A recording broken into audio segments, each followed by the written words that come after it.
বর্তমান 44 degree Celsius তাপমাত্রার মধ্যে আমরা বসে আছি, যেখানে বাংলাদেশের তাপমাত্রা এখন সর্বোচ্চ 27 থেকে 28 ডিগ্রি সেলসিয়াস।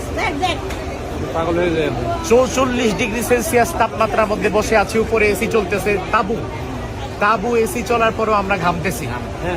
অথচ 1500 বছর আগে মুহাম্মদুর রাসূলুল্লাহ সাল্লাল্লাহু আলাইহি ওয়াসাল্লাম তিনি যখন মিনার প্রান্তরে আসছেন, তার মাথার উপর এরকম একটা তাবু ছিল না, তার মাথার উপর একটা এসি ছিল না, তাকে বারবার এরকম পানি, জুস, খাবার দাবার দিত না।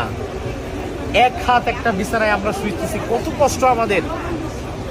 অথচ এটা চিন্তা করি না যে আমাদের পূর্বসূরীরা এর চেয়ে কত কষ্ট করে এই হজের হুকুম আহকামগুলো আমাদের পর্যন্ত পৌঁছা দিয়ে গেছে। আল্লাহ তাআলার কত নিয়ামত আল্লাহ তাআলা আমাদেরকে দিয়েছে।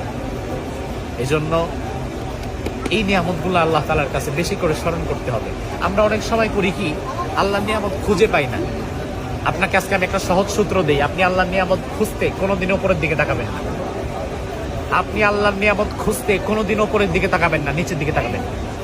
রাসূল বলেন, উনজুরু ইলা মান হুয়া আসফালা মিনকুম, তোমরা তোমাদের নিচে যে আছে তার দিকে তাকাও, উপরের দিকে যে আছে তার দিকে তাকাও না। তার কারণ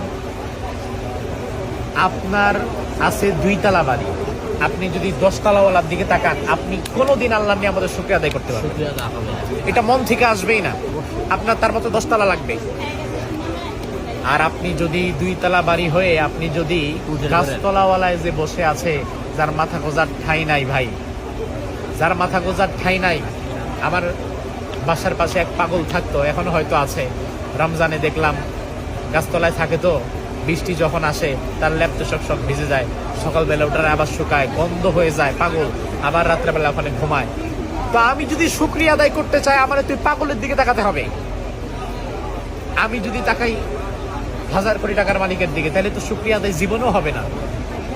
এজন্য যদি নিচের দিকে তাকাতে পারেন, তাহলে দেখবেন আল্লাহ তাআলা কত ভালো রাখছে।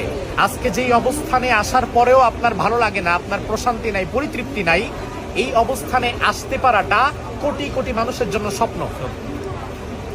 অথচ আপনার শান্তি নাই, আপনার পরিতৃপ্তি নাই। অথচ আপনার মতো এই অবস্থানে আসতে পারাটা, 6-7 লাখ টাকা খরচ করে হজে আসাটা, এটা কোটি কোটি মানুষের কাছে স্বপ্ন, যারা আসতে পারে না।